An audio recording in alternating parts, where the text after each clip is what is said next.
இந்த பூமியில் கடல் போன்று இருக்கக்கூடியதான வேதாந்த சாஸ்திரங்களின் அர்த்தமாகிய ரத்தன கோவில். கடல் போன்று இருக்குன்னு சமுத்திரம் மாதிரி இருக்கு வேதாந்த சாஸ்திரங்கள். நமக்கு எல்லாரையும் புரிஞ்சுக்க முடியாது. ஆச்சாரியால் நமக்கு எடுத்து கொடுத்தாதான் புரிஞ்சுக்க முடியும். அவ்வளவு சாஸ்திரங்கள் இருக்கு.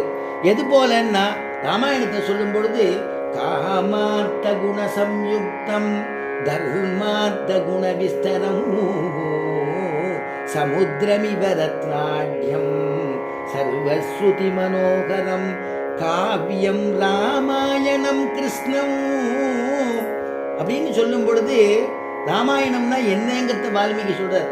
காமார்த்த குண சம்யுக்தம் அப்படின்னு ஆசை சம்பந்தமான விஷயத்த சம்யுக்தமா இருக்கும், ஏதோ குறைச்சலா இருக்கும். ஆனா தர்ம சம்பந்தமான விஷயங்கள் அது பெருசா விஸ்தாரமா இருக்குமா. தர்மார்த்த குண விஸ்தரம். சரி, அப்ப இதுல எல்லா விஷயமும் கிடைக்குமான்னா சமுத்திரத்துல எப்படி ரத்தனங்கள்லாம் கிடைக்கிறதோ அவனவன் சக்திக்கு எவன் முழுகி தேடுறானோ அவன் ரத்தத்தை எடுக்கிறானோ அதே போல உன்னுடைய சக்திக்கு எவ்வளவு ஞானமோ அத்தனை ஞானத்துக்கு விஷயம் இந்த ராமாயணத்துல இருக்கும்.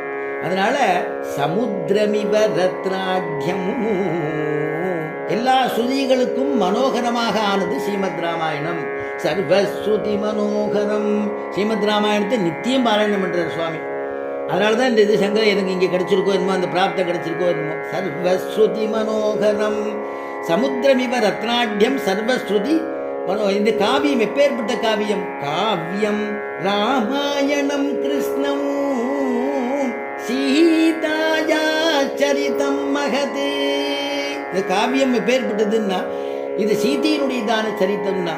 அதனால மகத்து பெரிய சரித்திரம். இது அவசியம் எல்லாரும் அனுபவிக்க வேண்டியதுன்னு எப்படி அங்க அனுகிரகிச்சாரோ வால்மீகி சொன்னாரோ அதே மாதிரி இங்க குமாரவரதாச்சாரியார் சுவாமி சாதிக்கிறார். இதை என்னன்னா சாரீநார்நவரத்ன ஜாதமிகயா வேதாந்த சாஸ்திரங்கள்ல இருக்கக்கூடிய ரத்னங்களை பொறுக்கி அதை குவியலாக கொடுத்து நமக்காக கொடுத்துருக்கிறாராம். சரீரம்னா உடம்புன்னு அர்த்தம். சாரீரம்னா உடம்பை குறிக்கக்கூடிய ஒரு விசேஷமான சொல்லு. அதனாலதான் சாரீரக சாஸ்திரம் அப்படின்னு ஒன்று உண்டு. அதனால எம்பெருமானுக்கும் நமக்கும் இருக்கக்கூடியதான ஒரு சம்பந்தம். சித்து அச்சித்துன்னு சொல்றோம் இல்லையா. சிதச்சித்து விசிஷ்டம் பிரம்ம ஏகமேவ தத்துவம் அப்படின்னு சொல்லக்கூடிய ஒரே தத்துவத்தை நமக்கு குறிக்கக்கூடியது சாரீராத்ம பாவம்னு சொல்றது, சாரீரக சாஸ்திரம்னு சொல்றது. அப்படிப்பட்டதான உயர்ந்த சாஸ்திரத்தை குறிப்பிடுற மாதிரி சாரீராநவரத்ன ஜாதமிகயா அப்படின்னு சொல்றார். இந்த கடல்ல இருக்கக்கூடியதான ரத்னங்கள் எப்படியோ அது போன்ற இந்த வேதாந்த சாஸ்திரங்கள் இருக்கக்கூடிய ரத்னத்தை நமக்காக எடுத்து விஷயமா குவிச்சு கொடுக்கிறாராம். சர்வசகா அப்படின்னா ஒன்றும் இல்லாம ஒன்று கூட விட்டு போகாதபடிக்கு நம்ம கொடுக்கிறாராம். காட்சி கசத்து யார் வெளியிட்டாரோ இப்படிப்பட்டதான வெளியிட்டவர் யாரு? ஒரு பெரிய மகாத்மா இல்லையா? ஏன்னா பரமபத சோபானம்ங்கிற கிரந்தத்தை நமக்காக வேண்டி வெளியிட்டாரே அந்த மகான். தஸ்மின் ஸ்ரீபாஷ்யகாரோபமே.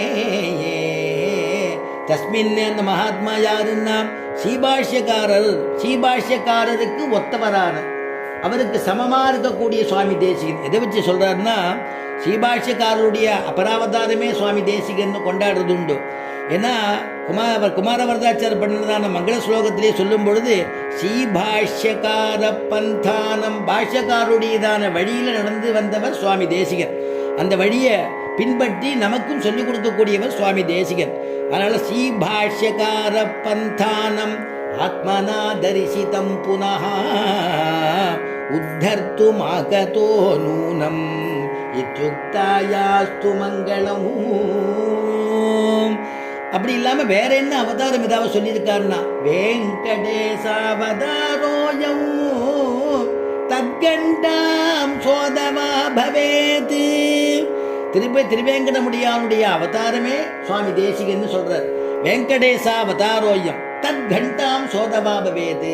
பெருமாளுடையதான கண்ட அந்த கண்டையினுடைய அவதாரமே நம்முடைய சுவாமி தேசிகன்னு சொல்றது. ஏன்னா தேசிகனுடையதான அவருடைய திருத்தோப்பனார் திருத்தாயார் ரெண்டு பேரும் திருமலையில மங்களாசாசனம் பண்ணணும்னு எழுந்தொழினாலாம்.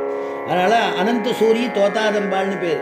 ரெண்டு பேரும் அப்படி பெருமாளை மங்களாசாசனம் பண்ணிட்டு ஆற்றுக்கு வந்துட்டா அங்கேயே ஆற்றுக்கு தன்னுடையதான திருமாளிகையில சேனிச்சுட்டு இருக்கும் பொழுது ஒரு சொப்பனம். பெருமாளுக்கு சொப்பன சுலபன்னு பேர். யாருக்காவது ஏதாவது தெரியப்படுத்தணும்னா பிரத்யட்சமா சொல்ல மாட்டான். சொப்பனத்துல ஒரு விஷயத்தை சொல்லுவான், நாம செய்யணும். நேரடியாக வந்து பெருமாள் சொல்ல மாட்டார். யார் மூலமாக சொப்பனத்தில் சொல்லுவார்,